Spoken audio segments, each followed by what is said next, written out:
Alright, so 8.1, Pythagorean theorem and its converse. Our goal for today is to use, I'm going to abbreviate Pythagorean theorem with just PT. Okay, so to use Pythagorean theorem to find a missing side of a right triangle, and we're also going to use the Pythagorean theorem converse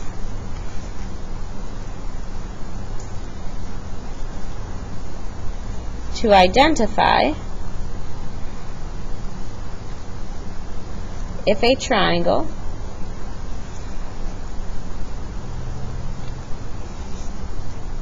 is acute, right, or obtuse. So those are some words we haven't maybe seen in a little while. Acute and obtuse. What is acute versus obtuse? We use right angles all the time, so you guys know what a right angle would be. Okay, go ahead. Go ahead.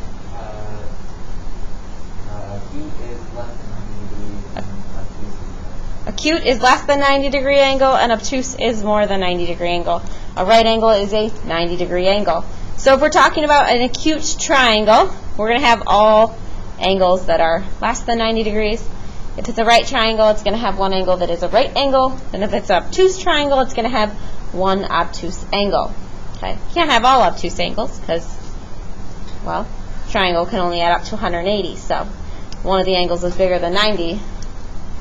It's not really going to work out for the other two to be bigger than that as well. Okay, so here we have a right triangle. I'm going to assume this is where the right angle is for our diagram purposes. Okay, we'll make that the right angle. Across from the right angle, we have the hypotenuse.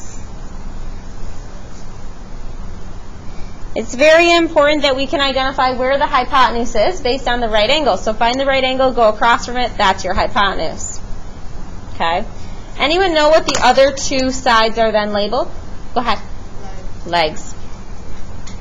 This is a leg and this is a leg.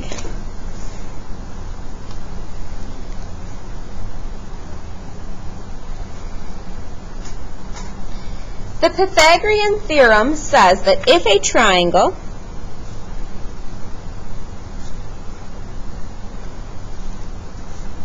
is a right triangle,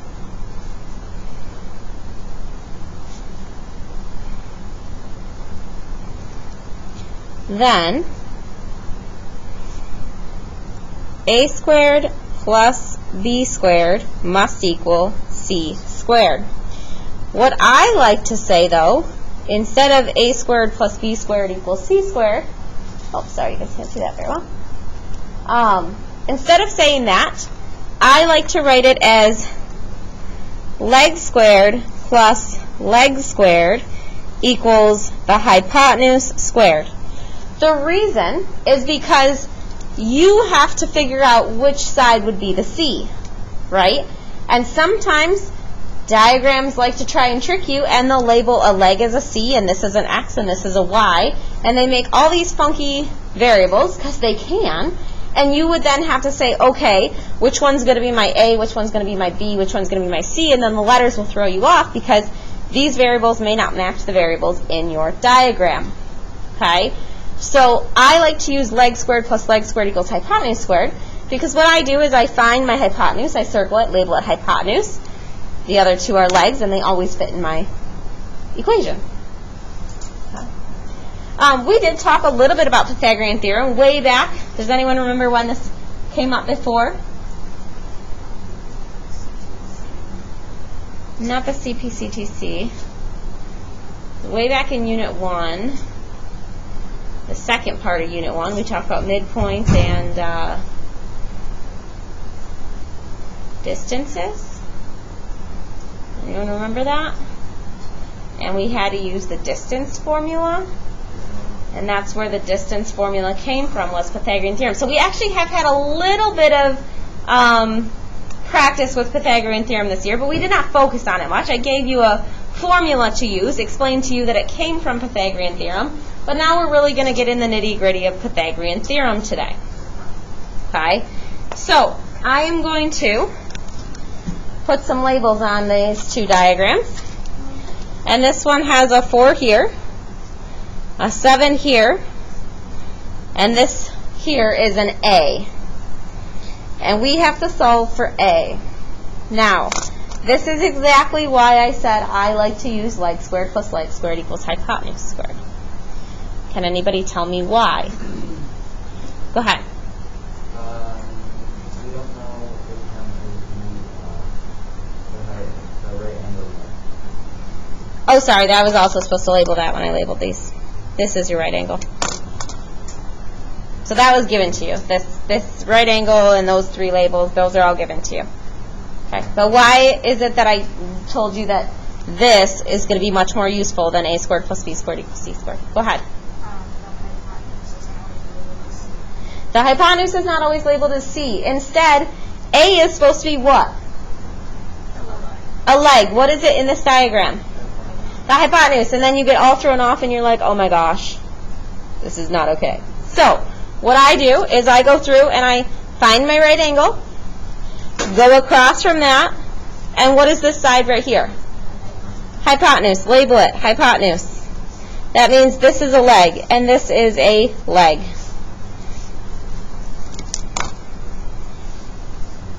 And now, as soon as you have that labeled, okay, our formula says that we're going to do leg squared plus leg squared equals the hypotenuse squared.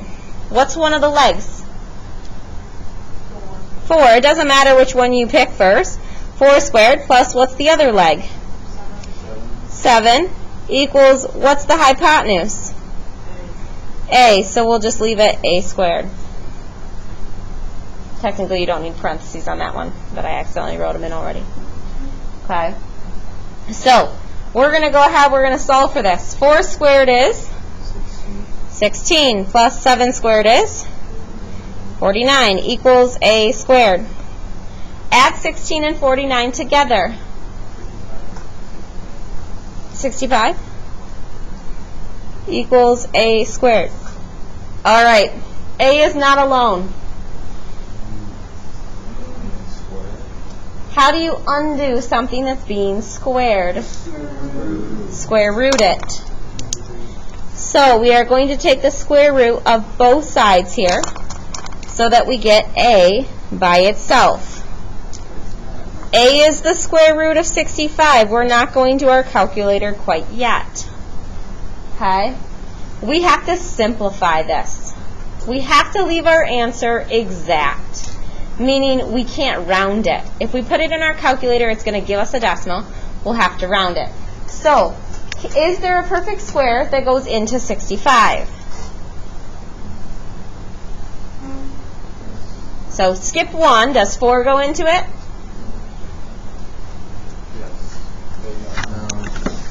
Let's try. 65 divided by 4. Nope, doesn't work. How about, what's the next one? 9? Nope, doesn't work. How about 16? Nope. How about the next one would be 25? No. Nope. Next one would be 49. Nope. And the next number, see how these numbers go down? The next number has to go into it one whole time, and that wouldn't be until 65. So it looks like there are no perfect squares that go into it. So since I checked, I know that the square root of 65 is my exact answer. Okay? I did not round it. So where the equal sign look like this, that is your exact answer. That's where we're going to write the square root of 65 for our answer here. Okay? The approximate symbols mean that I'm going to have to round my answer. Okay, a squiggly equal sign, that means it's an approximate. So now I'm going to go to my calculator, I'm going to type in the square root of 65 equals, and the answer is 8.06. 2 tells me, do I leave the 6 or do I round up? Leave the 6. Remember, unless it's 5 or higher, next to the 6, if the 2 is 5 or higher, then I would round the 6 to a 7. Do we remember how to round? Okay, so we'll try to talk through that too, because if you round inaccurately, it's minus a half a point. So 8.06 is my approximate answer here. Those are the two answers that I have to come up with every time.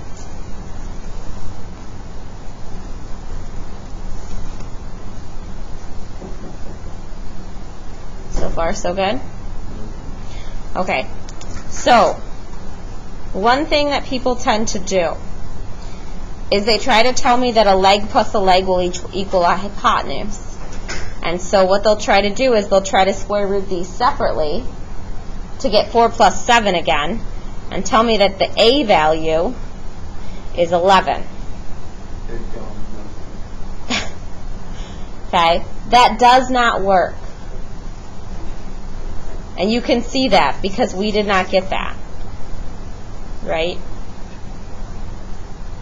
And 4 plus 7 would equal 11, but that doesn't make a right triangle. And I could show you that if I had well, I don't want to download it on here, but there is I could show you with like rulers and stretch them out and show you, but it obviously is not a right triangle because 4 plus 11, let me pause this. So if I have two sides, like 4 plus 7, pretend this is 7, this is 4, and they add up, they're going to overlap a little bit, but they add up to the third side. If I try to make a triangle with these,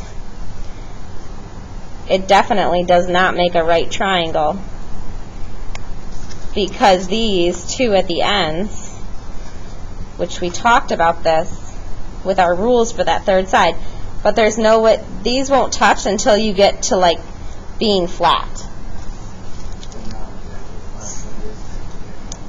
What's that? So there's no way for this to be a right triangle because it would have to go something like this. It's definitely not going to reach. Huh? They're just giving us easier numbers. They're giving you easier numbers. I don't understand. Like 4 and 7. Oh. Well, if this was 4, this was 7. When they add them up, this would be the 11. And there's no way to make a triangle with those three segments. Does that make sense? Which is why you have to first square them, add them, then square root them to get to that answer. Okay. So let's look at this next triangle here.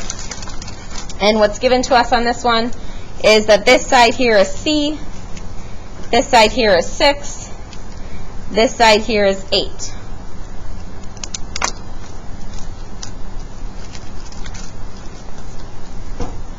What am I going to do first?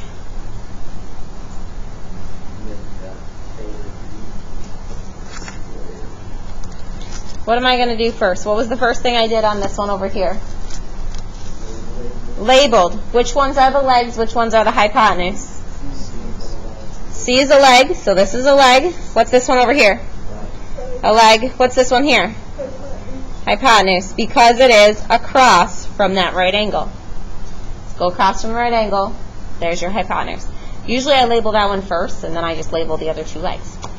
All right, so then I'm trying to fill in my equation. Leg squared plus leg squared equals hypotenuse squared. What's one of the legs? So I have a C squared plus, what's the other leg? 6 squared equals, what's the hypotenuse? 8 squared. What is 6 squared?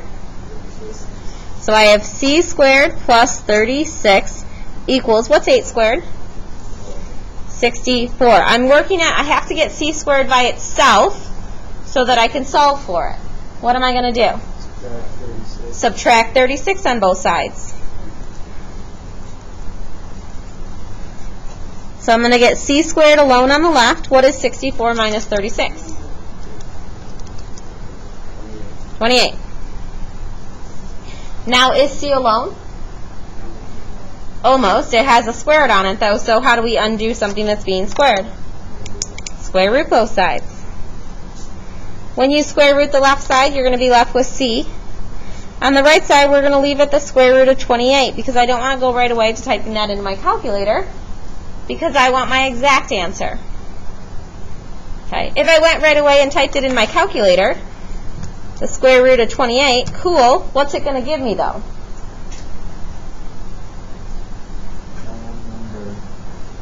Gives me this decimal, which means it has to go under my approximate answer, because I'm going to have to round it. So rounding that to the nearest hundredth, meaning 2 numbers behind the decimal place, what would be the nearest hundredth? Point what?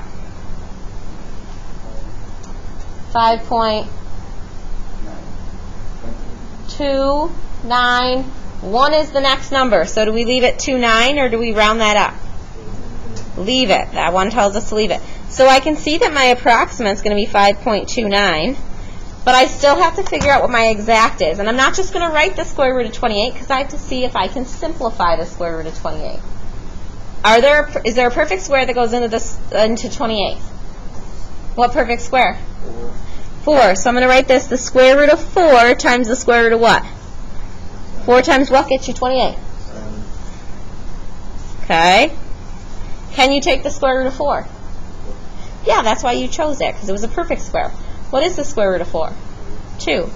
So we have 2 square roots of 7.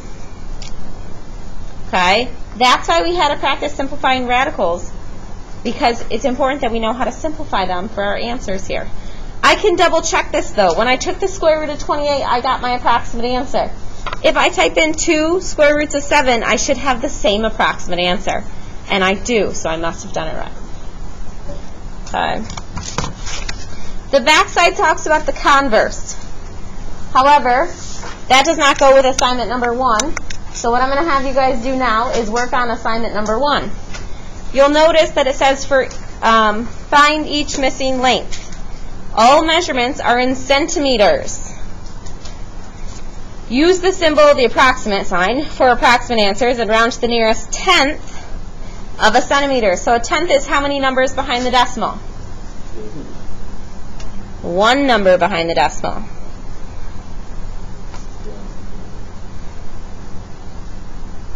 If it's in the tenth place, you would have like 0.1 is 1/10, 0.2 is 2/10, 0.3 is 3/10. Okay? So that's what you guys are going to be working on. So for each of these, you should have an exact and approximate. So I went in and wrote these so that way you guys don't forget that you're finding an exact and an approximate answer.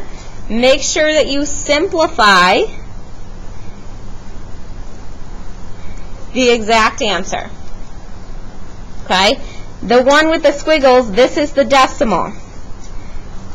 You don't want to get those mixed up because that means that you'd have every single one wrong on your quiz that we're going to have next week. Okay?